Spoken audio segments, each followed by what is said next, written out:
Construïda al 1758 en el que era aleshores una era comunal. És un exemple de com ha crescut Palafrugell més enllà dels límits del recinte medieval.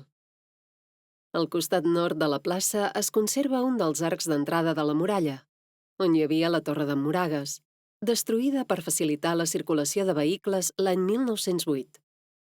La plaça Nova és el centre de la vida social de Palafrugell i està presidida per dos edificis que representen la importància de l'esperit associatiu de la vila durant molts anys. El Centre Fraternal. És l'únic casino en actiu dels diversos que hi havia a finals del segle XIX. Es va fundar el 1887 i era el casino dels obrers, la majoria dels quals treballava a la indústria surera. Conserva, a part del cafè, el teatre, sales per a ús dels socis i una magnífica biblioteca. El Centre Mercantil. Creat el 1904 per palafrugellencs representants de la burgesia industrial, comerciants i grans propietaris. La nova societat es va instal·lar en aquest edifici construït a finals de la dècada de 1870. A la dècada de 1920 es va reformar per apropar-lo als grans casinos burgesos de l'època.